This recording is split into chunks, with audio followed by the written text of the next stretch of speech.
Bonjour. Alors aujourd'hui, je vais profiter de ma liberté d'expression sur cette chaîne pour vous proposer une réflexion sur la culture tout simplement et ses problèmes. La culture, ses problèmes. Je précise quand même que cette réflexion m'a été demandée, il faut le savoir, par le Conseil des sages de la ville de La Roche-sur-Yon, et donc je me suis exprimé devant eux.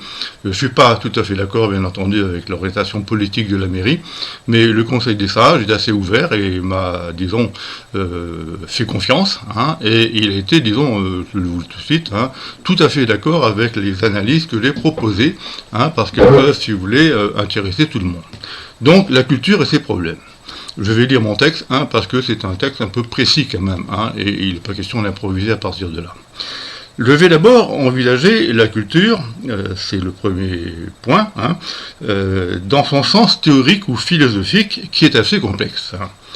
Alors, d'abord, il y a la culture, par opposition à la nature, c'est ce que l'homme ajoute à celle-ci, mais en la transformant par la technique à son profit, qui est énorme, bien entendu. Mais ce faisant, il peut aussi l'abîmer par ces excès qui apparaissent à notre époque. On n'en avait guère conscience avant, bien entendu, et ils sont à l'origine de la crise écologique actuelle, qui est gravissime, car elle menace à terme l'existence même de l'humanité, et vous devez savoir que tous les grands scientifiques le prédisent, disons, à la limite, d'ici une centaine d'années, si ça continue comme ça. Cependant, il ne faut pas oublier que, en abîmant la nature, l'homme s'abîme lui-même, indirectement, car il en dépend dans son être même. Il n'est pas besoin d'être explicitement, je dirais, matérialiste pour comprendre cela. L'homme est un être matériel, issu de la nature matérielle, et donc les atteintes portées à la nature matérielle sont des atteintes qui peuvent l'atteindre lui-même, au moins indirectement. Après la culture, deuxième point, il y a aussi les cultures. Au pluriel donc, au sein de la culture, c'est-à-dire ce qu'on peut appeler tout simplement les civilisations. Il y en a eu, ou il y en a encore, une grande variété, historique et géographique, les deux facteurs étant liés, l'histoire et la géographie. Conditionnée donc cette variété par l'histoire et la géographie, même si la mondialisation actuelle de l'économie risque de réduire cette variété, qui est une richesse pour une part. Et je me permets de vous rappeler ce que déjà Jean-François révèle à propos de la domination économique des États-Unis, qu'on risquait d'aller vers une civilisation de Jésus et du Coca-Cola, ce qui n'est pas du tout extrêmement riche en termes de variété. Doit-on du coup la hiérarchiser, cette variété, et parler d'un progrès historique quand l'humanité avance dans le temps et passe d'une forme de culture à une autre forme de culture, ou d'une forme de civilisation à une autre forme de civilisation.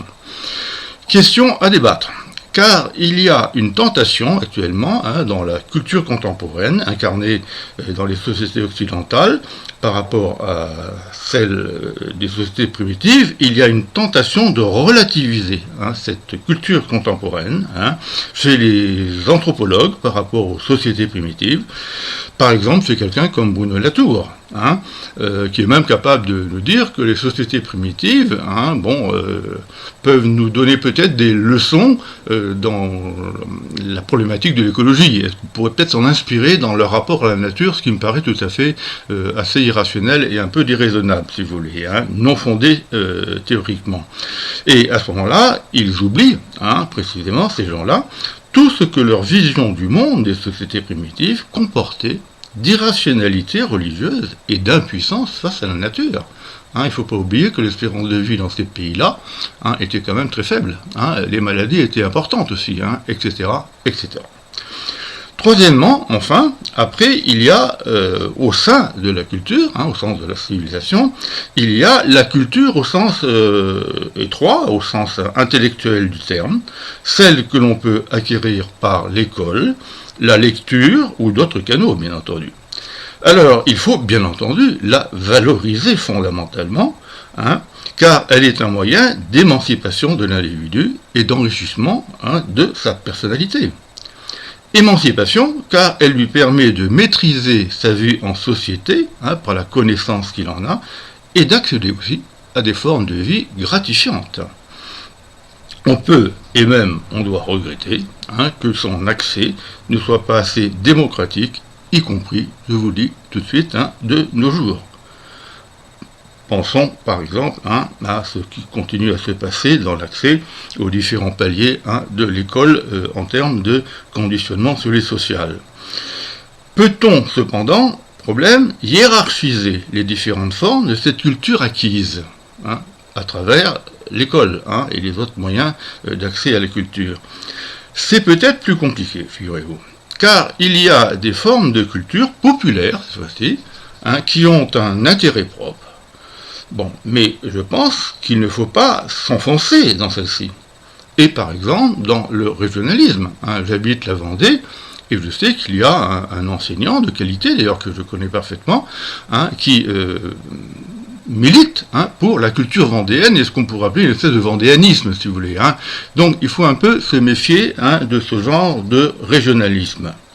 Mais, en sens inverse, je pense aussi, et j'en ai parlé tout à l'heure, que la domination de l'économie capitaliste entraîne des formes de culture marchande et commerciale au cinéma ou à la télévision, en particulier venues des États-Unis, et qu'il faut refuser.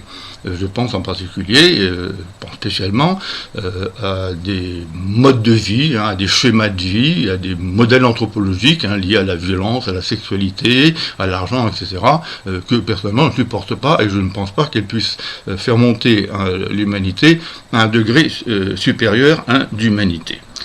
J'ajoute, pour parler de notre époque, et ça il faut quand même l'indiquer vivement, que la culture scientifico-technique se répand de plus en plus, et spécialement via l'école, aux dépens d'une culture influencée autrefois par la religion, et j'adhère à ce qui est bien un progrès, la culture scientifico-technique, qui libère les esprits des préjugés spécialement religieux, mais pas seulement. Songez aux préjugés racistes. Qu'est-ce qui nous apprend que le racisme est une imposture? C'est la science qui nous démontre que le concept de race n'a pas de sens scientifique. Deuxième partie de mon exposé. Alors, puisque j'ai évoqué à l'instant la science et la technique, il me faut donc aussi parler de leur influence à travers l'intelligence artificielle, parce que le Conseil des sages, donc de La Roche-sur-Yon, m'a demandé d'évoquer ce problème. Alors, celle-ci se répand de plus en plus, et elle consiste à confier à des procédés techniques sophistiqués ou savants, inclus dans des machines, comme les ordinateurs, ou alors ça se passe via Internet, des opérations intellectuelles, de mémoire en particulier, mais pas seulement, que la seule intelligence individuelle ne serait pas capable, bien entendu, d'effectuer. C'est là, à mon avis, il faut le reconnaître, un progrès considérable et utile dans bien des domaines, y compris dans la médecine, ou même dans l'appel, disons, aux robots, dans la fabrication des objets techniques ou des objets de production. Tout cela montre considérablement l'efficacité, non seulement la montre, mais l'augmente, l'efficacité de l'intelligence humaine. Il faut le reconnaître objectivement. Sauf qu'il faut aussi, figurez-vous, s'en méfier et donc être vigilant. Alors, pourquoi? Parce qu'elle peut s'inscrire dans un courant de pensée, que vous connaissez peut-être de réputation, venu des États-Unis, qu'on appelle le transhumanisme. Poussé à l'extrême, il consiste à demander à la technique, par exemple, biologique ou médicale, alors non seulement de réparer l'homme quand il est en situation de maladie ou de handicap, par exemple quand il voit mal on lui apporte des lunettes, c'est un exemple tout simple, ce qui est bien car au service de l'homme et de son bonheur contré. Mais dans ce cas-là, il s'agit plus que de cela, il s'agit d'intervenir sur l'humain pour le programmer, le modifier ou, comme on dit, l'augmenter. Je dis bien l'augmenter, c'est-à-dire lui fournir des capacités supérieures et artificielles. Il arrive même, figurez-vous, aux courants, aux partisans de ce courant, idéologique, d'imaginer qu'un homme puisse se reproduire après sa mort via la conservation artificielle, donc, de son patrimoine génétique. Et l'on peut aussi, dans cette perspective que je déclare ahurissante, mais crédible scientifiquement, il faut le savoir, on peut même, dans cette perspective, intervenir dans la procréation, voire permettre à des parents inconscients, je dirais, de choisir le sexe de l'enfant qu'ils souhaitent, la couleur de ses yeux, etc., etc. Je ne développe pas. Mais l'enfant en question devient à ce moment-là un objet. Hein.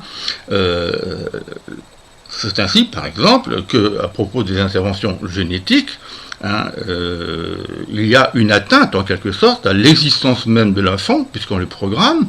Et pour citer un philosophe marxiste remarquable, Lucien Sèvres, qui est décédé, je voudrais signaler, en m'appuyant sur lui, que, c'est une formule de lui, que dans ce cas-là, vous voyez, programmer un enfant, c'est porter atteinte à la liberté de l'individu qui tient au mystère lié à l'aléatoire de sa naissance. Je trouve cette formule magnifique et digne d'un grand humaniste. Je le répète, c'est porter atteinte à la liberté de l'individu, qu'on veut procréer, mais en le programmant, qui tient au mystère lié à l'aléatoire de sa naissance. On en voit alors les conséquences, que l'on approuve, qu'on les approuve, excusez-moi, ou pas, qu'on les approuve ou pas. Alors, le premier point, c'est que cela met à mal ce que les religions, quelles qu'elles soient, peuvent dire de l'homme, sur son origine divine et sur sa dignité propre, puisque ici, et s'agissant du premier point, son origine divine, l'homme se crée, il n'est pas créé par Dieu, il se crée. Il ne doit rien à Dieu. Les religions peuvent-elles survivre à ce processus que je trouve assez dément, rationnel, si l'on veut, mais totalement déraisonnable. Rationnel, mais totalement déraisonnable. Deuxième point. Ce qui est en jeu aussi, c'est tout simplement, si je puis dire, la notion morale et fondamentale d'humanisme, qui est liée à l'idée de l'homme que l'humanisme nous commande, avec ou sans Dieu. Je le répète, avec ou sans Dieu.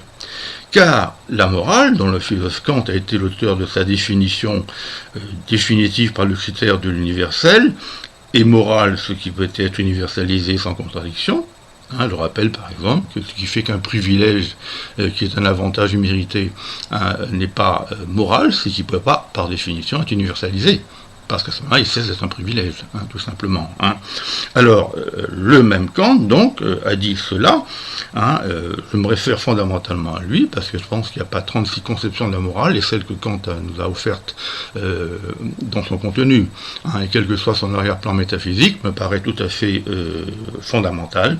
Eh bien, du même coup, la morale place au premier plan la norme du respect de la personne humaine, avec ses qualités propres, qui ne sont pas celles de l'animal, et sa spécificité, en l'occurrence, disons, son autonomie.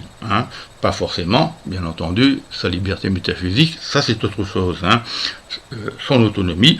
Donc ce qui interdit qu'on considère bien entendu l'homme comme une simple machine, aussi performante soit-elle, ou un simple moyen de plus en plus efficace. Ce vers quoi nous paraissons en quelque sorte aller dans cette perspective. Or, ce n'est pas le cas précisément, vous voyez, dans la perspective en transhumaniste que j'ai développée, s'agissant du respect de la personne humaine. L'homme y perd sa spécificité et son autonomie, et la notion de droit de l'homme n'a plus de sens. Elle n'a plus aucune raison d'exister, puisque l'homme est assimilable à un objet ou à une machine. Et du coup, c'est l'idée d'une politique morale fondée sur la morale qui s'évanouit aussi. Exemple très banal, comment critiquer la guerre et ses morts, pensez à ce qui se passe aujourd'hui à propos de l'Ukraine ou en Ukraine, si l'homme est assimilable à une machine au service de tel ou tel objectif. Et comment critiquer, alors je change de registre, la procréation artificielle. Ça c'est un débat, moi, qui m'importe beaucoup, et vous n'avez qu'à penser à la GPA, ou à la MPA, c'est pas tout à fait pareil, bien entendu, mais dans lesquels le désir d'enfant l'emporte sur le statut parental compliqué qu'il aura dans ces conditions de procréation, et qui n'est donc à ce moment-là l'enfant que le moyen de satisfaire un désir narcissique sans se soucier de ses conséquences. Vous voyez, ça, il faut le savoir. Un enfant qui est né sous X, en quelque sorte, peut très bien, au moins à l'adolescence, être travaillé par une crise d'angoisse énorme s'agissant de son origine paternelle, tout simplement. Bon.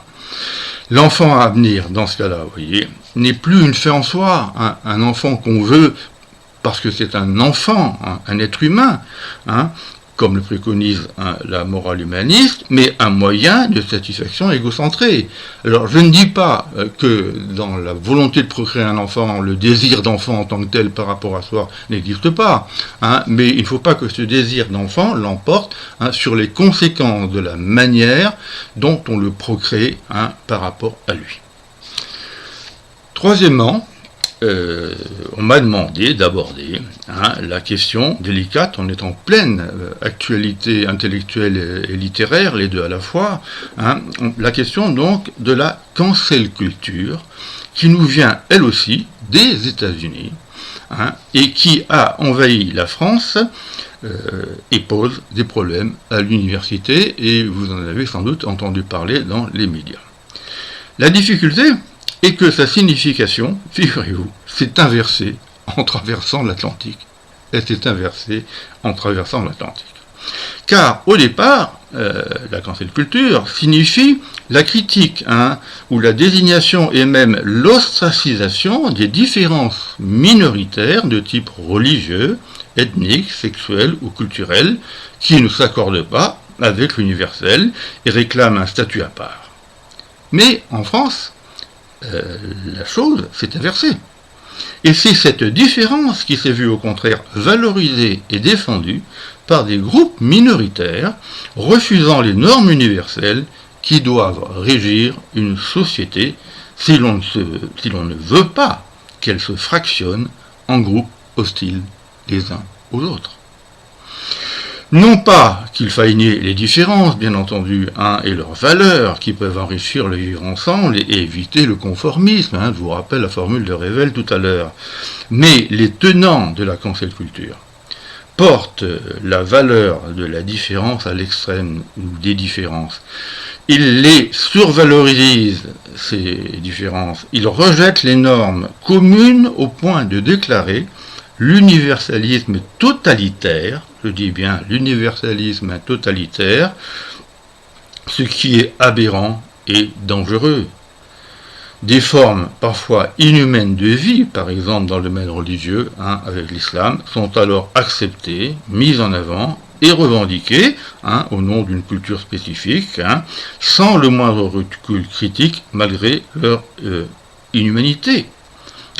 Pensez tout précisément à la manière dont la femme est traitée par la religion musulmane, et ce, il faut le savoir, parce que j'ai lu le Coran et j'en ai parlé dans un livre, et ce, conformément à sa doctrine officielle, le Coran. Et j'en profite pour faire une remarque critique un peu latérale. Un ancien marxiste, Étienne Balibar, que vous connaissez de réputation, qui a incarné un marxisme dur et autoritaire dans les années 80, disons, inspiré par Althusser, Étienne Balibar, interviewé dans le journal Le Monde, il y a un an, je crois de cela, se définissait comme post-marxiste. Et surtout, ce même homme, ce même philosophe, qui avait incarné un marxisme, disons, universaliste, si vous voulez, avait critiqué précisément l'universel en disant qu'il était totalitaire, parce qu'il méprisait les différences culturelles, en s'abstenant de porter un jugement de valeur comparatif sur ces différences culturelles. Alors, du coup, c'est un séparatisme, vous voyez, que nous avons à faire avec l'apologie de ces différences, avec ces différentes dérives chez certains militants, comme lorsqu'ils ou elles, parce que ça vaut aussi pour les femmes, bien entendu, refusent les réunions mixtes où l'on pourrait débattre ensemble avec nos différences. Pensez à ce qui s'est passé, par exemple, dans l'université de Paris 8, où on a vu des groupes de femmes noires ne pas vouloir échanger sur le statut, disons, leur ethnie, de leur couleur de femme, de leur couleur de leur peau, avec des femmes blanches ou des hommes blancs, pour précisément pouvoir être à l'aise pour parler de leurs différences, si vous voulez. Ce faisant, elle refusait le dialogue entre des gens qui sont précisément différents, mais qui pourraient s'entendre et débattre et converger au-delà précisément de leurs particularités respectives. C'est donc, il faut le dire, voyez, très honnêtement, au communautarisme que cela conduit, lequel sépare les êtres humains les uns des autres, avec un oubli des différences ou des inégalités directement sociales auxquelles ils sont tous pourtant confrontés. Et je résumerai ça en une formule qui a fait sourire mon public, mais je crois qu'elle est juste. On a l'impression que la lutte des sexes a remplacé la lutte des classes. Il y a une autocentration sur la problématique sexuelle et interindividuelle et un oubli des problèmes généraux auxquels les hommes et les femmes sont tous ensemble confrontés. Alors, la forme la plus extrême de ce mouvement culturel, je continue dans l'ordre de la sexualité, se trouve dans la culture queer, Q-U-E-E-R, il y a 2 E, centrée sur la sexualité précisément. Alors, cette culture met au premier plan de ses soucis la revendication de la différence sexuelle, alors l'homosexualité, l'identité lesbienne ou le transgenre, le mariage entre personnes du même sexe, etc. Alors, faites attention, non qu'il ne faille pas faire droit à ces différences et ne pas les respecter. Au contraire, moi personnellement, je n'ai rien à dire sur le plan narratif à ce niveau-là, et je trouve que c'est une ouverture, au contraire, dans le choix de la vie sexuelle, si vous voulez, que l'on peut avoir, si vous voulez. Bon, mais il y a là, je reprends ma formule, une autocentration sur la sexualité, qui me gêne, de type narcissique, et qui oublie les problèmes sociaux collectifs à nouveau. De type social, de type économique, pensez à l'égalité des salaires entre les hommes et les femmes, qui n'est pas respectée, etc., etc. Et cela peut engendrer aussi, et c'est peut-être le point le plus extrême et le plus, à mon avis, assez désolant, voire parfois horrifiant, cela peut engendrer chez ces femmes féministes, entre guillemets, parce qu'il y a plusieurs formes de féminisme, il y en a au moins 2, une hostilité à l'égard de l'homme, qui est déplaisante et revancharde, dont la forme la plus, alors déplaisante, je reprends ce terme, et la plus extrême se trouve chez Virginie Despentes, et je pourrais développer ça davantage, mais je n'ai pas le temps de le faire, mais dans son livre King Kong Theory, dont je crois avoir déjà parlé un peu sur cette chaîne, suite à des incidents de vie qu'elle a eu, bien entendu, elle s'est faite prostituée occasionnelle, et ayant été violée, elle a voulu soumettre ses clients à la même puissance dominatrice qu'elle avait subie. Et elle ajoute qu'elle en a tiré une espèce, si vous voulez, de jouissance sexuelle extraordinaire. Et après, dans son livre, toujours, où elle, partant de son expérience personnelle et de son caractère, il faut bien lire ça comme ça, elle tire des conclusions anthropologiques assez tout à fait bizarres.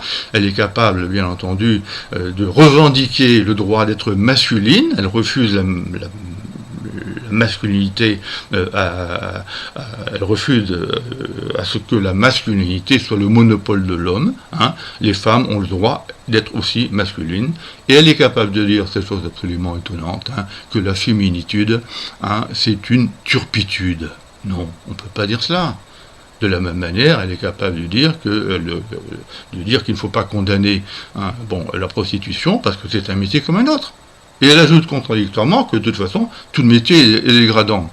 Vous voyez où mène un petit peu ce combat des femmes qui en fait veulent être des hommes et par conséquent acquérir aussi, je vous le dis, les défauts des hommes. Bon, je vous indique que j'ai écrit un bouquin là-dessus, un livre là-dessus, excusez-moi, je parle un peu familièrement, dont le titre est « Pour que l'homme ne soit pas l'avenir de la femme ». Il ne faut pas, c'est un vers d'Aragon que j'ai un peu transformé pour le titre du livre, parce que je souhaiterais que les défauts de l'homme soient en quelque sorte évacués progressivement, et que les hommes, mais les êtres humains en général, acquièrent au contraire les qualités des femmes. N'oubliez pas que s'agissant des défauts de l'homme, les hommes peuvent être violents, peuvent être manipulateurs, peuvent être oppressifs, peuvent être des exploiteurs, et ce sont les hommes qui font la guerre, et pas les femmes.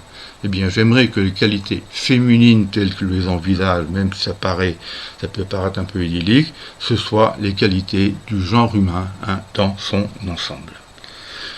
Conséquences concrètes, pour terminer pratiquement, le débordement, cette fois-ci, de cette culture différentialiste, donc, et anti-universaliste dans l'université, et même parfois à l'école, pensez à ce qui est arrivé à Samuel Paty, parce qu'il a été l'objet d'un rejet fondamental de la part d'élèves, sous prétexte qu'il abordait la question d'élèves qui se réclamaient d'une identité musulmane, d'une différence musulmane, sous prétexte qu'il avait été capable d'exposer, si vous voulez, à la réflexion critique, des caricatures de Mahomet, ce qui est quand même un droit élémentaire, comme on peut faire aussi, ou présenter à des élèves des caricatures de Jésus-Christ, si vous voulez, ou du pape, etc., etc.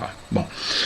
Alors, cette culture différentialiste, donc, a été présentée à l'université, à Sciences Po Grenoble en particulier, par des enseignants, et du coup, elle a été aussi critiquée par d'autres enseignants qui ont vu cette culture être présentée officiellement dans les cours sans recul critique, vous voyez. Bon, et ces mêmes enseignants qui formulaient ce regard critique sur ce courant différentialiste ont été, eux, inquiétés administrativement. Bon, voire ont été l'objet de formes d'hostilité à leur égard de la part des minorités différentialistes qui sont absolument insupportables. Alors, je conclus en disant que voilà à quoi peut conduire le refus de l'universel dans un enseignement qui doit rester républicain. La République, c'est un régime qui est au service de tous, par définition, donc au service de l'universel. Bon, donc notre enseignement doit rester républicain, donc universaliste. Merci beaucoup.